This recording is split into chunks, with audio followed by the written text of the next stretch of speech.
बच्चों, आज हम देखेंगे प्रश्नावली 5.1। इससे पहले आपको दंडारेख बनाना और द्विदंडालेख बनाना, आयचित्र बनाना, बारंबारता सारणी बनाना सिखाया जा चुका है। तो आज हम प्रश्नावली 5.1 करेंगे। ठीक है, तो इसका प्रश्न 1 देखिए, निम्नलिखित में से किन आंकड़ों को दर्शाने के लिए आप आयत चित्र का प्रयोग करेंगे। तो सबसे पहला है, एक डाकिये के थैले में विभिन्न क्षेत्रों के पत्रों की संख्या है। तो बच्चों, आपको बताया गया था कि यदि आपको आयत चित्र से कोई आयत चित्र बनाना है किन्हीं आंकड़ों का, तो आंकड़े कैसे होने चाहिए? सतत माने 10 से 20, 20 से 30, 30 से 40, 40 से 50, इस तरह से आपको बताया गया था। तो आपको देखना है कि आप इन आंकड़ों में से किन आंकड़ों को सतत बना सकते हैं। ठीक है, तो इसके लिए आप देखिए कि एक डाकिये के थैलों में विभिन्न क्षेत्रों के पत्रों की संख्या। ठीक है, तो यहाँ पर अलग अलग क्षेत्र हैं। तो बच्चों, आप क्षेत्रों को देखिए, अगर एक तरफ जैसे कुछ आंकड़े हैं, पत्रों की संख्या है, दूसरी तरफ भी कुछ आंकड़े हैं, तो इस तरह से बच्चों, अगर एक तरफ आपको कुछ आंकड़े मिल जाएं, ठीक है, जैसे 10 से 20, 20 से 30, 30 से 40, ठीक है, और इधर भी कुछ संख्याएं आपको मिल जाएं, तो आप क्या करेंगे? इनका 10 से 20 कहाँ तक गया, इस तरह से आप आयत चित्र खींच सकते हैं।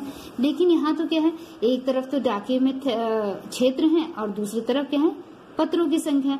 पत्रों की संख्या को तो आप 10 से 20, 20 से 30 कर सकते हैं, लेकिन क्षेत्रों को तो आप नहीं दिखा पाएंगे।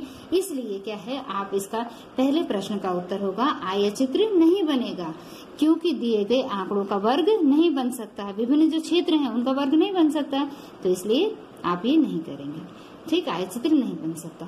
किसी खेलकूद प्रतियोगिता में प्रत्याशियों की ऊंचाई, तो बेटा प्रत्याशियों की ऊंचाई है, ठीक है, किसी की है 125 सेंटीमीटर, 150 सेंटीमीटर, किसी की है 160 सेंटीमीटर। तो इस तरह से प्रत्याशियों की जो ऊंचाई है उनका आप क्या बना सकते हो? वर्ग बना सकते हो। ठीक, तो इस तरह से प्रत्याशियों की, जैसे आपने बना दिया कि भाई इधर प्रत्याशियों की ये बना दिया आपने, जैसे प्रत्याशी लिखे, एक तरफ क्या लिख दिया आपने? प्रत्याशी लिख दिए। ठीक, इधर तो आप लोग क्या लिख देंगे? प्रत्याशियों की संख्या लिख देंगे। ठीक है, प्रत्याशियों की संख्या लिख देंगे, और इधर इनकी क्या लिख देंगे? ऊंचाई लिख देंगे। ठीक है, या फिर ऐसा भी कर सकते हैं कि आप इधर ऊंचाई लिख दे, इधर प्रत्याशियों की संख्या। ठीक है, नहीं, इधर तो आप बच्चों ऊंचाई, सॉरी, इधर तो लिखेंगे प्रत्याशियों की, इधर लिखेंगे संख्या, और इधर क्या लिखेंगे? प्रत्याशियों की ऊंचाई। तो हम देखेंगे भाई 150 से 125 तक, 125 लिखा, फिर आपने 150 लिखा, फिर 175 लिखा, फिर 200 लिखा। तो इस तरह से 125 से 150 सेंटीमीटर वाले कितने प्रत्याशी थे, 150 से 175 वाले कितने प्रत्याशी थे, ठीक है, और 175 से, तो इस तरह से आयत चित्र बन जाएगा किसका? प्रत्याशियों की संख्या का और उनकी ऊंचाइयों का। ठीक है, तो इसमें आयत चित्र बन जाएगा। फिर है 5 कंपनियों द्वारा निर्मित कैसेटों की संख्या। ठीक, तो बच्चों यहाँ पे कंपनियों, एक तरफ कंपनी के नाम आएंगे और दूसरी तरफ कैसेटों की संख्या आएगी। तो जहाँ पर नाम आएंगे, तो जहाँ पर नाम आते हैं, जैसे इसमें था क्षेत्रों के नाम आएंगे एक तरफ, और दूसरी तरफ उनके पत्रों की संख्या आएगी, तो इसका आयत चित्र नहीं बन सकता। ये प्रश्न भी बिल्कुल वैसा ही हो जाएगा कि जब आप खींचेंगे एक्स अक्ष पे, तो एक तरफ कैसेटों की संख्या आएगी और दूसरी तरफ कंपनियों की संख्या, कंपनियों के नाम आएंगे।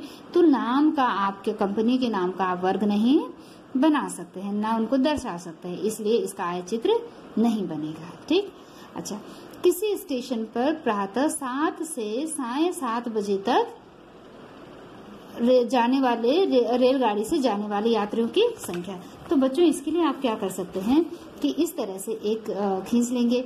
हाँ, तो यहाँ से देख लेंगे सुबह 7 से 8, 8 से 9, 9 से 10, 10 से 11, तो इधर क्या आ जाएगा? आपका समय आ जाएगा, इधर समय आ जाएगा।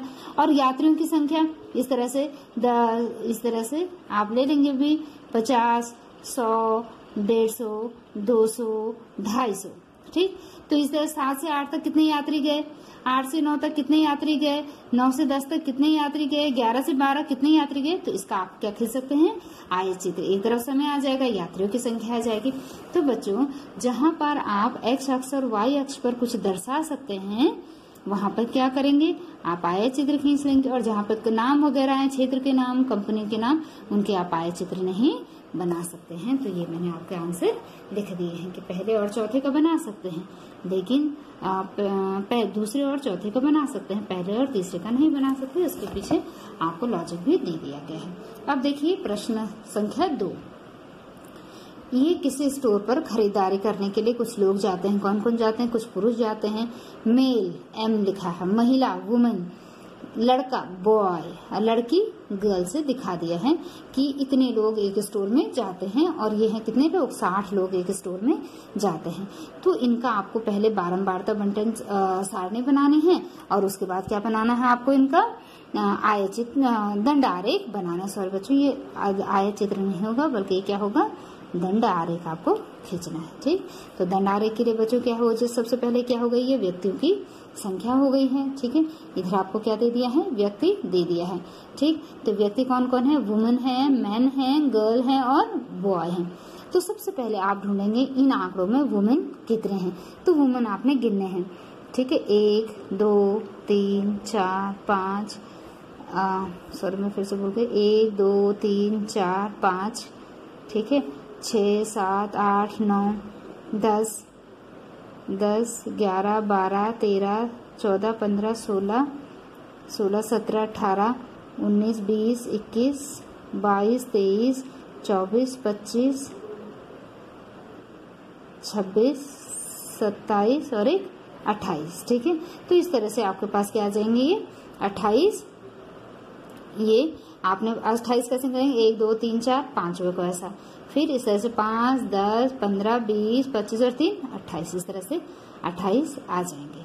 इसी तरह से मैन गिनेंगे आप, एक तरफ से मैन गिनेंगे तो 1 2 3 4 5 6 7 8 9 10 11 12 13 14 और 15। तो इस तरह से आप गर्ल भी ढूंढेंगे, बॉय भी ढूंढेंगे। तो आपको ये मिलान चिन्ह लिख लेंगे, 5 को 1 2 3 4 और 5 लिखेंगे। इस तरह से इनको गिनकर लिख देंगे 28 15 12 और 5। बारंबारता सारणी के अंत में योग भी किया जाता है, तो इन सबका योग कितना आ गया है, 60। तो ये क्या बन गई है आपके बच्चों, बारंबारता बंटन सारणी बन गई है। अब हम इन्हीं आंकड़ों का क्या बनाएंगे, आयत चित्र बनाएंगे। आयत चित्र बनाने के लिए सबसे एक तरफ क्या लिखते हैं, एक्स एक्सिस, और दूसरी तरफ क्या होता है, वाई एक्सिस। एक्स एक्सिस पे हमने क्या दिखाया है, वुमन, मैन, गर्ल और बॉय, ये सब क्या है, व्यक्ति हैं। ठीक, और वाई एक्सिस पे हमने क्या दिखाया है, व्यक्तियों की संख्या दिखाई है। अधिकतम संख्या कितनी है, 28 है, तो हमने 28 तक ही खींचा है। 2 4 6 8 करके कहाँ तक खींचा है बच्चों, 28 तक खींचा। तो वुमन की संख्या कितनी है, 28 तक आपने इसको ले गए। उसकी ऊंचाई और दंड जो होते हैं उनकी चौड़ाई कैसी होनी चाहिए, समान होनी चाहिए।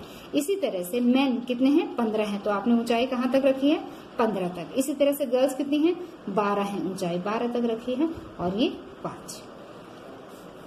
ये हो गया आपका आयत चित्र। तो बच्चों एक्स अक्ष पे आपको पैमाने की जरूरत नहीं है क्योंकि ये तो व्यक्तियों की संख्या है, लेकिन वाई अक्ष पर आप पैमाना मान सकते हैं। क्या पैमाना मानेंगे कि 1 इकाई बराबर 2 सेंटीमीटर, 1 इकाई बराबर 2 सेंटीमीटर, तो ये 14 इकाई बराबर 28 सेंटीमीटर। तो पैमाना वाई अक्ष पे माना है, एक्स अक्ष पे आपको पैमाने की जरूरत नहीं है। तो ये प्रश्न तो आप